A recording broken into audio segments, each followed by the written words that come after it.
And what have you learned? What have I learned from writing the stories? Well, the main thing I think, as I mentioned in some of the notes to the collection, is that I can't not write the stories. Because it is a very rocky road, and I think probably in a different era, I would probably have had a different sort of career. Um, in some ways, I'm not complaining because actually I think this is a lot more fun in terms of what I've been doing. It's a very exciting time to be creating and writing. But the one thing is that there were various points in my life where it would make it much simpler just to stop. you know, I got 3 rejection letters in one day once, and, and people have had worse. Way Well, worse. you have to understand that they're wrong. Yeah, was that wonderful?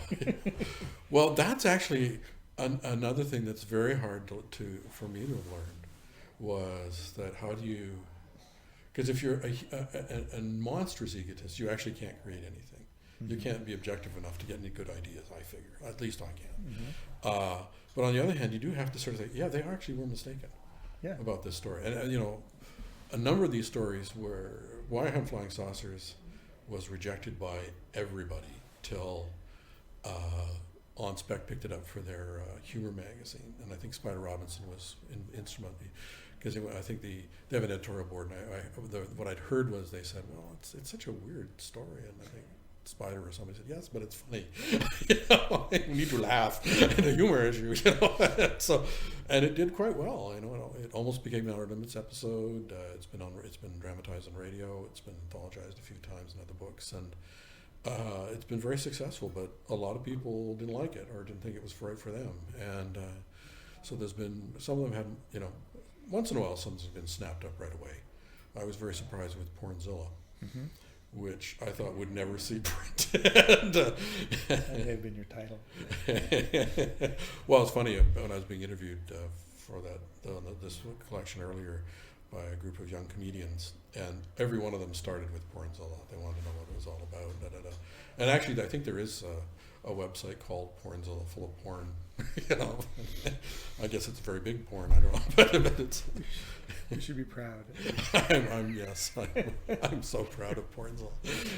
That's actually kind of a heroic story, because as you recall, the entire world is digitally being transformed into pornography, which is a bit of a nuisance. And but at the very end, one of the characters sort of takes up arms and said, "I've got to stop this. I know it's hopeless, but I have to." Well, some could see that as being a metaphor for the dumbing down of the population. I think it's more like the mutation of the population. I mean, that's one of the things that, and I have different views about that, because in some ways, I think actually the population is extremely smart right now, actually, but they have fewer and fewer useful avenues of information, and fewer and fewer avenues of being able to apply their smarts. But the young people in the room right now are probably processing information way faster than you and I ever did, and on multiple channels and things. And it scares me how smart these kids are sometimes. But I like it. But I do worry that we're monkeying around with certain values and things that are going to hurt us quite badly. And I think when people like Trump or Ford are given the time of day, it's worrisome. But it means to me that people are actually processing something from them that I just don't get. I wonder. Well, what the hell? I just wonder if it's the last gasp of the mainstream media. All of this clamoring after Ford, because it's so obvious that they're just going for the shiny objects, and old people like us are aware of this, and I have a sense the younger folk are onto that too. It could be. I mean, it was very nice that Trump lost in Iowa. I hope he keeps losing. Well, we got to tell him that. He may not know that he lost. But I mean, the interesting thing is that when I was a teenager and a young man, I used to tune in to CBC and CBS and the PBS NewsHour to get sort of or the paper to get sort of my political cues and information. I now go to Colbert, and so I had that after Trump lost in Iowa. I tuned into Colbert to see what jokes he made. And then I waited for Conan. Had to see what he said. Conan was way better, actually. Yes. Yeah. Colbert. I'm worrying about Colbert. Yeah. Well, Conan was. Colbert is being helped by the network, I think. Oh dear. Well, anyway. And he had Dr. Phil on a couple of nights ago. Like, we've got a problem. He's got a problem. Yeah. But anyway, I loved it. Are you getting this? We're not going to use this. I'm trying really hard to stay quiet 'cause it's so good.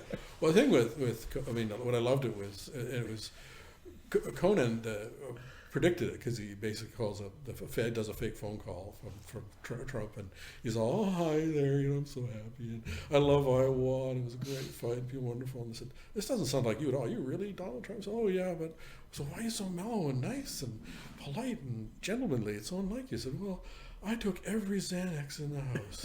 Even went out in the car, found some, and even some of the couch cushions. They should be Kicking in. They should be wearing off just about now." And he starts yelling, and he starts bleeping away.